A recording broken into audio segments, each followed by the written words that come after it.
Teman-teman yang berbahagia, berjumpa kembali dengan saya Dr. Andri, spesialis kedokteran jiwa dari Rumah Sakit EMC Alam Sutera dan Rumah Sakit Secipik.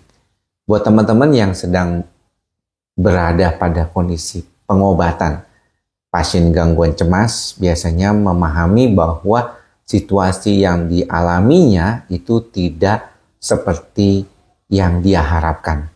Banyak problem, banyak pikiran negatif, banyak situasi-situasi yang tidak bisa dikendalikan, tapi kita berharap dengan pengobatan yang baik, kondisi seperti itu bisa kita segera tangani.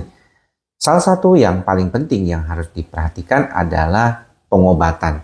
Jadi banyak banget beberapa teman sering bertanya, pasien ataupun komentar-komentar di channel ini menanyakan, apakah saya bisa berhenti obat tanpa memberitahu dokternya kalau sudah baik?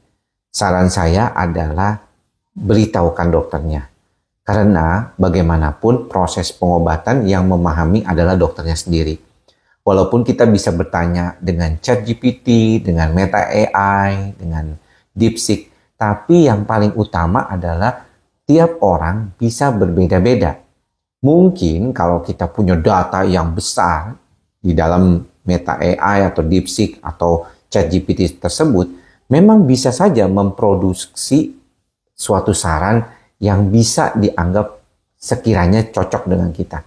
Tapi belum tentu, teman-teman.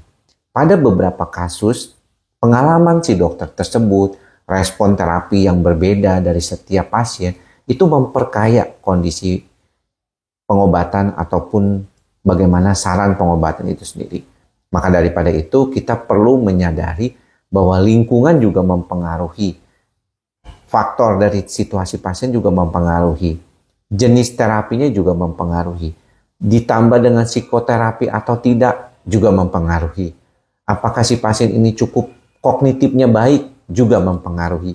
Jadi banyak banget hal yang bisa mempengaruhi terapi proses pengobatan itu sendiri.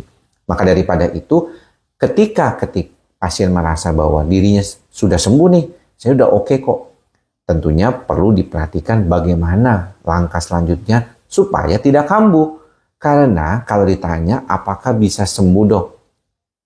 Bisa membaik gejalanya? Bisa tanpa makan obat? Bisa dong, gangguan cemas itu bisa baik. Tapi apakah bisa kambuh lagi?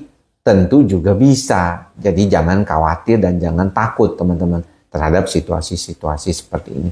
Nah, kedepannya kita berharap bagaimana merespon situasi kehidupan ini akan jadi jauh lebih baik. Berharap teman-teman juga mampu memperbaiki diri teman-teman dengan baik. Jangan ragu, tetap semangat dalam pengobatan karena pengobatan itu penting untuk menstabilkan. Dan ketika kita sudah lebih stabil, kita sudah lebih baik, maka lingkungan juga akan menjadi jauh lebih stabil dan juga persepsi kita terhadap mereka juga akan jauh lebih stabil. Mudah-mudahan apa yang saya sampaikan ini bermanfaat. Tetap semangat, tetap ikhlas, sabar, dan sadar dalam menjalani proses terapi dan kehidupan ini. Semoga kita jadi jauh lebih baik ke depannya. Semoga semua makhluk berbahagia. Semoga kita semua berbahagia. Salam sehat jiwa. Bye-bye.